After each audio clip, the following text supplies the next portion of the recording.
Ceux qui font la fin de saison aussi moisie et qui bénéficient des autres résultats, c'est Montpellier. Parce qu'ils ont fait une fin de saison en pente douce, là, en s'arrêtant de jouer. On avait des supporters montpelliérains dans l'after hier, fous furieux de voir que leur équipe a arrêté de jouer alors qu'ils n'étaient pas mathématiquement depuis plusieurs journées. Oui, mais eux n'avaient aucune raison. Non, mais attends, eux n'avaient aucune raison de l'être. Attention, eux, ils n'étaient pas sauvés. Et je ne parle pas du match de ce soir, mais des matchs précédents aussi. 39 les mettait à l'abri. Mais enfin, tu sais, quand tu es supporter, je peux dire que ça ne les faisait pas rire. Mais c'est là, et ce nombre de points, attention, il faut le dire aussi, si ça se joue avec aussi peu de points dans le bas, c'est parce que dans le haut, ça a cartonné. C'est parce qu'on a eu un nombre de points historique dans le haut. C'est quand les locomotives marchent fort, en bas, tu réduis le nombre de points nécessaires pour te sauver. Quelque part, moi en tout cas, j'y vois un très bon signe. Et j'y vois le signe évident qu'on a vécu une très belle saison. D'ailleurs, il suffit de regarder le match des deux leaders ce soir, là, qui se sont baladés, qui ont cartonné, qui ont été très bons toute la saison, hein, Paris et Monaco.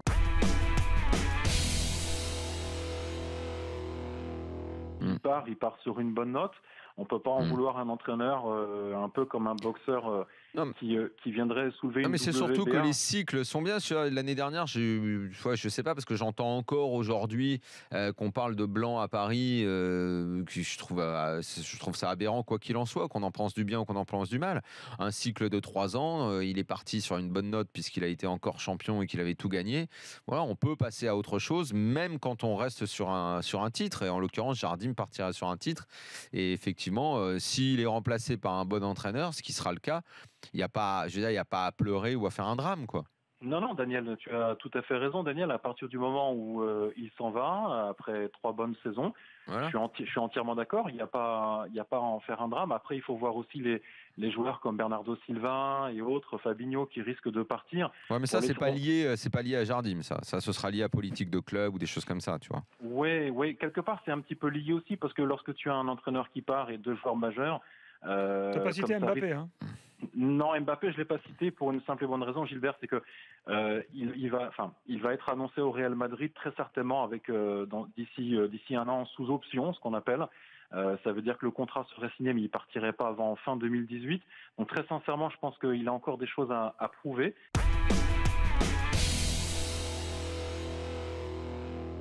Si jamais on me demande une idée pour Saint-Etienne, tu vois un coach, toi là, comme ça, là, avec leurs moyens, un coach à l'étranger, je vois pas bien, un coach français, tu as le début d'une idée?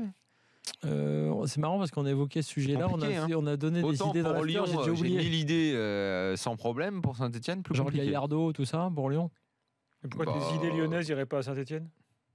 Je sais pas, c'est une affaire de blé, non? Un peu, ouais. À cause de l'argent. Tu vois ce que ça peut faire d'avoir de l'argent ou pas? Non, mais je vois bien, mais enfin, dans tes idées, il n'y a que des mecs qui veulent 200 000 par mois dans tes idées pour Lyon. Parce que Lyon, si je suis Aulas, je me jette sur un entraîneur italien, je vais chercher Roberto Mancini ou Argentin Gallardo. Ranieri. Je fais un truc comme ça, Ranieri, je fais ça. Eh ben écoute, moi je vais te dire. Même si c'est cher, moi, je le si fais. Je suis Cayazo, Saint-Etienne, je vois pas, quoi. Si je suis Cayazo, je vais faire un tour au Portugal. Je sais pas, il y a par exemple Guimarães, ils sont 4e du championnat espagnol pour une super saison. Et Conceição, il avait fait quoi? Excuse-moi. Il venait de Guimarães, par exemple. Non, mais si on continue comme ça, n'importe quel patron de bistrot à Lisbonne va devenir coach.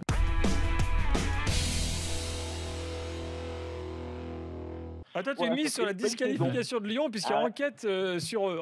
Oh là là. Peu probable d'ailleurs. Disqualification de Lyon, une défaite du Paris Saint-Germain. Paris Saint-Germain qui est second. Non, c'est une belle saison quand même. Monaco champion, bravo. Non, nous, c'est vrai que nous on attend l'année prochaine maintenant. Hein. Maintenant, on attend les recrutements. Là, on attend le mois de juin. Là, il y a une petite différence quand même par rapport à tout ce qu'on a dit de Marseille. Tu as raison sur le bilan global. C'est vrai que c'est un petit miracle par rapport à ce qu'on disait de Marseille en septembre, octobre, novembre. Ok. Après, on était plus exigeant parce qu'on peut avoir des critiques sur ce qu'a fait Garcia sur certains matchs. C'est vrai aussi. L'effectif, il est limité derrière. Donc, tout ça, c'est vrai. Après, si tu veux quand même, ce soir, ce qui est beau, c'est dans un gros match, en étant menés très vite. Ils sont revenus là de quelque part. Ils ont même mieux terminé que Bordeaux. Terminé, il pouvait gagner à la limite. La frappe d'Ouna, c'est donné, il termine beaucoup mieux. Il y a l'arrêt de Pelé, c'est vrai, t'as raison. Mais en gros, ce que je veux dire, c'est que ce Marseille-là, au moins, il est à la hauteur. Alors que quand on l'avait vu contre, notamment le PSG, le fameux match, là vraiment, il n'était pas à la hauteur, même si tu perds contre le PSG, il y a perdre et perdre.